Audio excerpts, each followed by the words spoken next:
Hello and welcome to the Australian Money Puzzle podcast. I'm James Kirby. Welcome aboard, everybody. Now, you've probably seen a lot of coverage across media, across social media, on inheritance issues and death taxes in super. It's time, I think, importantly, to clear the air on this. Okay, what's going on? Has something actually changed in relation to inheritance? And do you actually understand about inheritance and your money in Australia? So officially, we have no inheritance tax, but in reality, there are things you should know. I also want to talk about this year, bring you up to date on changes to super and super caps and limits, which you should need to get on top of. See, this is all about what you can do and what's different this year, being the financial year to the end of June. My guest today is Hugh Robertson of Centaur Financial Services. He's a veteran of the Barron's Top Advisors list, our Barron's list. How are you, Hugh? I'm good, James. So let's just clear the air, first of all, about inheritance tax. There is officially no inheritance tax in Australia, but there has been a lot of talk and headlines about it because I think people are starting to realise there is inheritance tax for practical purposes in super. And then on top of that, something changed in relation to death taxes in the new super tax, and that's sort of basically put a cat among the pigeons. Could you explain, first of all, to everybody about inheritance tax and super? So most people have they have their house and they have their super. That's where most of the money is. And long ago, people had nothing in super. Most people had nothing in super, so it didn't matter. But it turns out if you inherit super as an adult dependent, which most people are when they inherit super from their parents, you actually pay tax on it. So what's the tax? How much is it? And is there any way around paying it? Yeah, I think this is a really good conversation point for everyone because it's probably one of the issues we see most within our own clients. And what we're really trying to ascertain here is you've got a taxable component, which is the amount in your superannuation that has gone in and you've got a tax benefit for, or your employer has put that contribution. So Hugh, there's two ways you put money into super, right? There's the compulsory way, whether you like it or not, and there's the voluntary way. Okay. Yeah. And explain, if you put it in either of those two ways, that's a taxable component, right? So that's going to have inheritance tax at the far end. If you put in a voluntary and claim a tax deduction for it, whether that be via you've done it as salary sacrifice or you've claimed it after the fact, that will sit as what's called taxable component inside your superannuation fund. And tell me, the SGC, the part you must, the 12% you must put in, is that also treated the same fashion? That's also treated as a taxable component. Okay. So if you think about it, you get the tax benefit for it going in. Okay. It's going to sit as taxable component. I'm sorry to jump in on you here, but I'm trying to keep it really clear for the everyday listener who isn't an expert. So, folks, for most people, most of the time, your super, you put it in whether you wanted to or not, compulsory, 12% of your salary, or maybe you did some voluntary top-ups under the concessional scheme, pre-tax scheme, voluntary sacrifice. All that money that ever went into your super, when that comes out the other end, and it's in your estate, and an adult child dependent is going to inherit it, they're going to pay tax on it. Most people don't know that. What's roughly, most of the time, what's the tax on it, Hugh? Ends up being around, if you look at the majority of superannuation balances, it's usually about 80 to 85% is the taxable component. When someone, passes, from our client experience, that number. And from there can be up to about up to 17% death tax, 15% plus Medicare, and going to adult non-dependent children. Okay. So we call it a de facto death tax because unless the client can make the moves around it, that's what it looks like they'll be up for. Plus probably to add to your point before, James, as well, the earnings also within the fund sit as taxable. Okay. So really, most money. So it's really important to understand your superannuation statements and what are the strategies that we can do to reduce that for clients. Okay, so it's two generations, I suppose, listening and to whom it's relevant. When you contribute to super, that money, most of the time for most people, when it comes out the other end and someone's going to inherit it, they're going to pay 15 plus Medicare, they're going to pay 17% or so on the super they inherit, which is a surprise perhaps to many people because everything else you inherit is tax-free. That's part one. We'll talk about how you might avoid that in a second. Now, on top of that, confusion and consternation in various quarters about a change in the new super tax in relation to inheritance and death tax again, which, as I say, has sparked all sorts of interest. But very simply, I'll try and explain to listeners what happened, and then maybe you might put it into context too.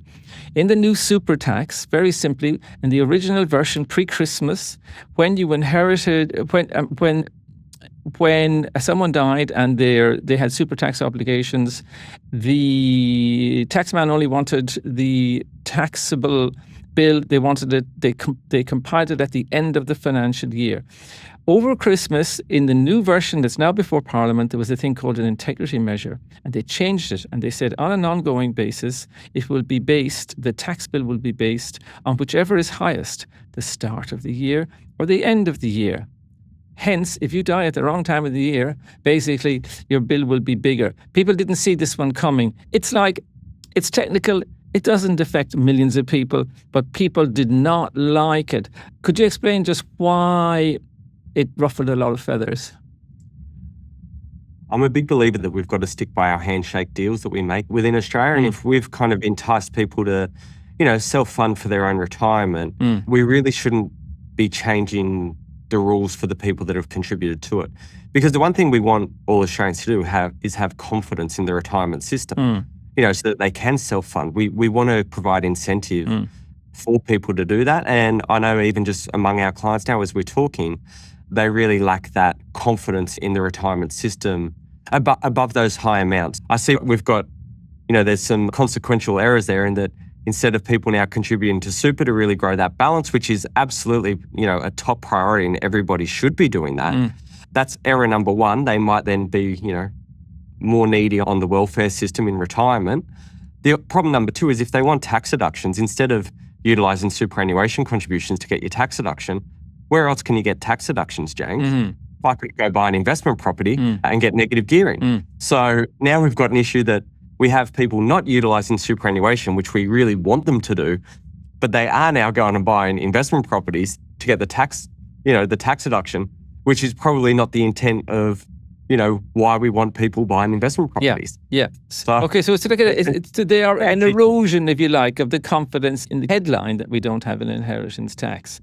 Okay, just to explain to then people who say, apparently there is a way that I can reduce that tax bill on my estate in the future. How would I do it? Let's say I have myself in a super fund and there's X amount in it, and I'm saying, damn it, I don't want my two kids to pay 17% tax on this because I put a lot of time and effort into it. And I hope at least by the time I pass on, it would be a handsome amount. What can I do to reduce that 17% tax bill that they're going to face in the future? That's a great question. There's two sort of dominant strategies we can do. The first is you tell us the day before you die, and we can take tricky one. Tricky when I mightn't be in a position to call you, Hugh. I mightn't be feeling great. Yeah, it does seem to be, quite difficult, that one, to get the exact date right on that. So failing that, and all jokes aside, if someone knew that they were in terminal, sort of phase of life, that they could look to do that. Yeah. They get it out of the superannuation. It's 100% tax-free withdrawal, and then it would go as per their estate, or they could gift it while they were still. You're asking, this is serious stuff, but you're asking a living person basically to say, take the chance that you'll never need any money again. And the day that happens is, I imagine that's out for most people most of the time. What's the other option? The other one, and it's probably because the superannuation rules have changed so often, a lot of people sort of aren't current with what the age-based eligibility is to things. So if you were retired from age 60, you can go into the pension phase. So your money is now 100% accessible. And from there, you can actually take out your money and recontribute it back. So if you take it out, and if you imagine if 85% of my money, you had $1 million, and so 85% of it was taxable component, so 850 is taxable component, I could take out up to $360,000. I could take that out and recontribute that. So we're now talking about the non-concessional contributions. You've got the 1 year cap of $120,000, and we can bring forward the next 2 financial years. So that's how we get the $360,000. When that then, and you can recontribute that back into superannuation. When it goes back into superannuation, that now comes in because it's a non-concessional contribution. That now sits as tax-free component. So if you think about it, wash that taxable component or decrease the taxable component, increase the tax-free component. Because I'm retired, I can still have that $360,000 in another superannuation fund, roll that into the pension phase, and now that is 100% tax-free. Then the strategy benefit there is you might say, well, I really don't want to touch that, that new super fund very much, but I need X amount of money per year. Well, you could draw more out of the first superannuation fund that has that higher component of taxable, tax-free. And then after 3 years, again, I could do the same thing. I could withdraw more money out of my super, do that. And I'm allowed to do that up until age 75. Okay, so I think maybe to simplify that, and the listeners can, folks, do a Google on this or search in the Australian. We've laid this out many times very carefully. But put simply, you can cut that tax bill by recontributing to super. By that, it is the ridiculous circular business of taking your super out as if you wanted it and then putting it back in. And when you put it back in, it's tax-free. And each lump that you do, basically, each portion you do reduces the portion of the tax bill for your inheritance in the future. Have I got that right, Hugh? 100%. Okay. And what's the age range I can do that? Does it? You got to stop at 75. Is that right? 60 and retired, or 65 and still working up until you turn 75. You've got to do it before. 10-year window, basically. Okay. Very interesting. I mean, it's one of those things that is a classic example, I think, of where people, if they actively examine the system and are helped to do so by people like yourself, Hugh, can really make a difference to their money situation or their family's money situation. Okay, so that's inheritance tax, folks. One last thing, because I've done this show a couple of times of this issue and I've written on it a couple of times, Treasury, that is voices from Treasury, have been in touch with me to say, you're not wrong on any of this stuff, James, but don't go any further making predictions that it's the start of a move towards inheritance tax in Australia. The Office of the Treasurer says to me that there's no way that they would touch inheritance with the barge pole. That's what they say. We'll take them at their word. But we'll also tell you that things have been happening which erode the notion that we have no inheritance tax in Australia. Those two things sort of sit side by side. Yeah. Sorry, James, can we just add one thing for the audience as well? The downsizer contributions. Oh, yeah.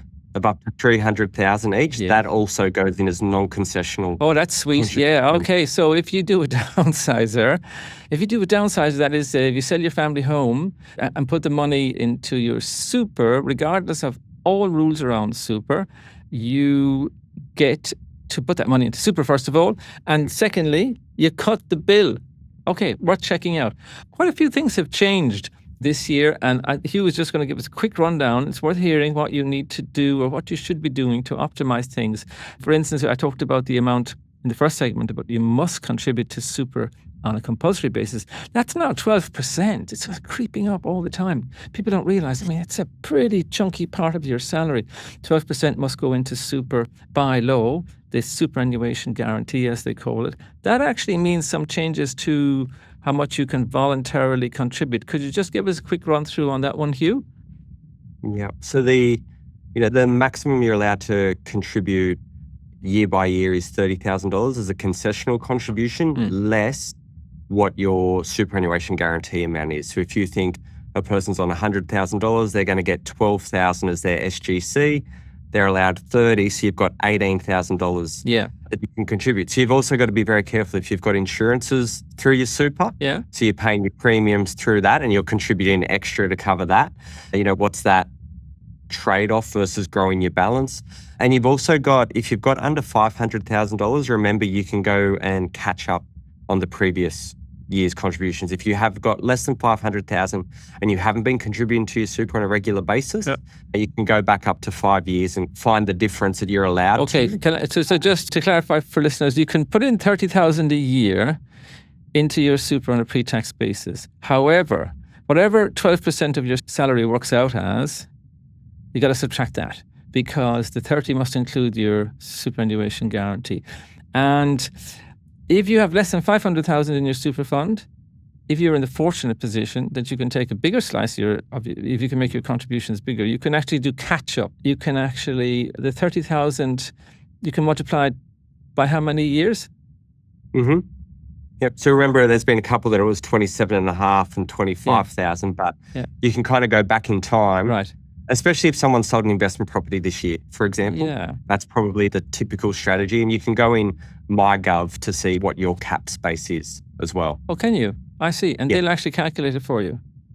Yeah. Oh, very good. Okay. So if you can remember your password. I can remember my password. I really can. Seriously, I have it written on my phone. No, I haven't. I have it in my mind. Okay. Those catch-ups, the superannuation contribution must always be subtracted each time. So you're just talking about the gap between the SGC and the contribution cap each year in the catch-up years, are you? Yes, and I think with it being 12% of people's wage, people have really got to start paying better attention of where it's invested.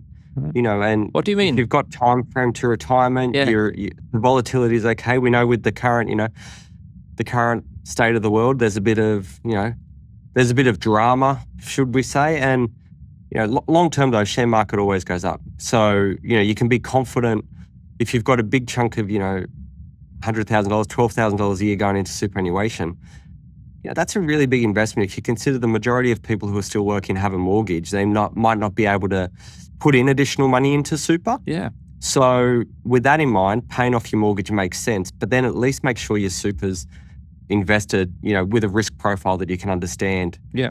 We don't want to have a whole heap of clients sitting their money, in cash and fixed interest, and they got, 10, 15 years left of, that's just missing out on compound interest. So yes.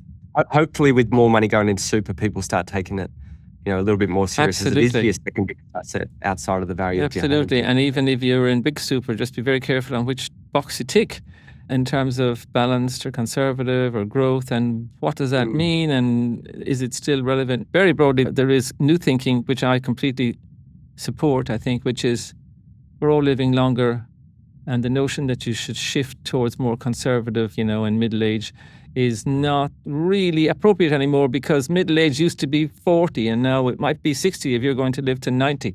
Okay, just put that on the table. Just one quick thing. I'm thinking actually, just Hugh, I think that the 30,000 we've been talking about all the time, the amount you can put in pre-tax each year to super, that is salary sacrifice into super, that is the amount you can put in minus your SGC, 30,000. I think that's going to go up on July 1, or certainly that's the consensus. What do you know, and what might it move up to? It's going to go up to $32,500 from July 1. From July 1. Okay. And that means that the non-concessional cap will go up 4 times that amount, so that'll go up to $130,000. Okay.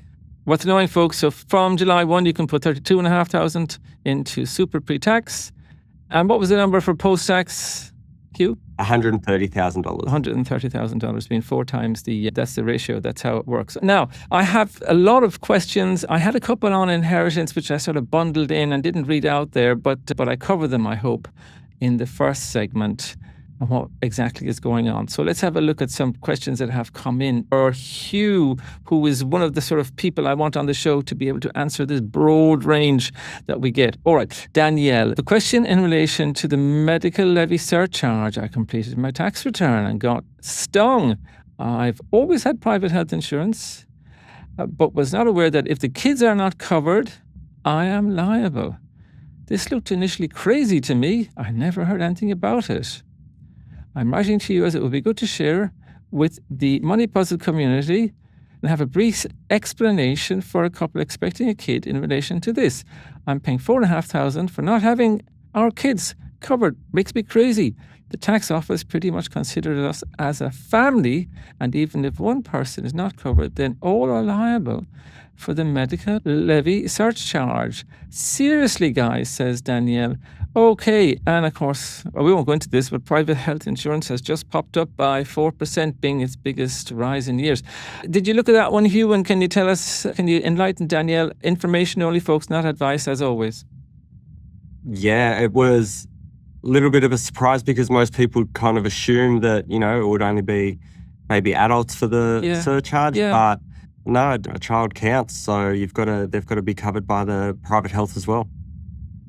Gee, it's a bit well, I would say normally across the entire system where people have, larger families tend to be catered for in some fashion or discounted or whatever. There is some sort of consideration made for them. None whatsoever, obviously, in Medicare. That wouldn't help the population to grow. If you're listening, ATO. Yeah. And that's why I went on the ATO website just because I thought, seems odd. And it's the case. Pretty clear when, any member of the family did not have the appropriate level of private patient cover. So I wonder when they apply it. Like if a baby is born, do they whack it in straight away? Do you register with how does it all work?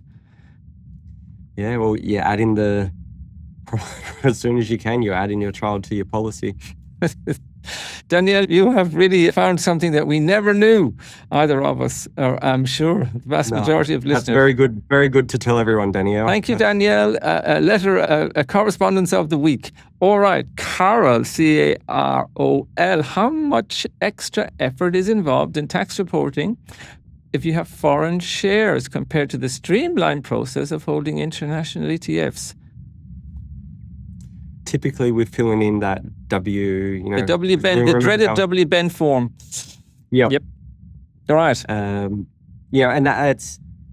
it's honestly, there's not a lot of information, that needs to go into that, but you do need to complete that form and then, provide the information to your accountant and see that as. But I would say to Carol, if the ETF is local and the share is local, there's no form. And if the share is overseas, or you are buying ETFs that are overseas and people will because they may not be available here, then you have to do the form. Would that be basically how it works? Yep. Okay, WBEN form, which is a simple form, but an irritation, even though the online brokers will swear blue in the face that it's no trouble, but it is. Okay, number 2 from Carl. And thank you, Carl. Folks, if you're going to take the trouble of sending in a question, send in a couple. People are doing it more and more, and it's great. Okay. And I suppose, James, too, we are actually seeing clients buy direct shares overseas more and more. Sure. And they want that tech exposure and they might not want, they've kind of maybe advanced more from just the ETFs. Yeah. They don't want that whole basket anymore. They want that direct exposure to whether it be Apple, Nvidia. Yes. So I think it's a very, a common thing that people look at, especially with the low brokerage trading accounts nowadays. And what about ETFs? Do you find people are saying, I want this ETF, it's not on the ASX, I want this one on in the US? Increasingly. Yeah. It's starting to increase, especially with, really people adopting this AI thematic in their investment. They're really starting to look, and the investment world is just getting more and more global. Yeah. There's an element that makes sense. Australia's 2.5% of the world market. You're going to get banks and resources when you buy Australia. But also, I find the ETFs. You find the ETFs are created in the US. Someone comes up with them, and 2 or 3 years later, it arrives here. And to some extent, I won't say, it's too late, but you might want it and you mightn't be prepared to wait until someone local sort of comes out with a copy. And I think all the clients now have to factor in hedging as well.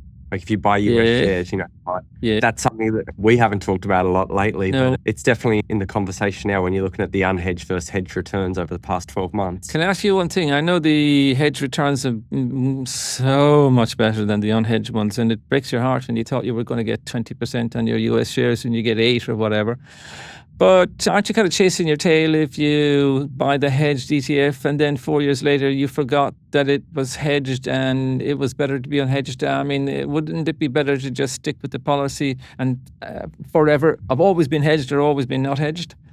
Great question. Yes. Over time, it all ends at about the same destination. Yeah. And that's, I suppose as our standard policy, we're typically 2/3 unhedged, 1/3 hedged in ours. Okay. But on your fixed income, you probably always want to be hedged on that. Yeah, different story. Yes. The currency impact there can decimate your return. Yeah. Okay, interesting. I must come back to that. We will come back to that on another show. Okay, and just finally from Carol, her second question, are there significant tax reporting differences for an Australian investor between owning individual European stocks versus individual US stocks? I don't know what the answer is. It would depend by country. Okay. In Europe and whatever, if there's tax treaties Right. with Australia. So European would stocks say. could be a bit tricky in that you could have a different rule for Germany or the UK, which of course is no longer in the EU, Yeah. which I Yeah. bet didn't help them in terms of people buying UK stocks, which have been doing very well. Which have been, Yeah. that's a contrarian trade. That's a contrarian trade, but there you are. They have. All right. We're running out of time. Great to have you on the show again, Hugh Robertson, regular on the show. Thanks for talking to us today. Thank you very much for having me. The Money Puzzle is presented by me, James Kirby, and it is produced by Leah Samaglu. Let's have some more of those very interesting pieces of correspondence, including if you spot something that most people don't know, well, we're really interested to find out, like Danielle did today. The Money Puzzle at theaustralian.com.au. Talk to you soon.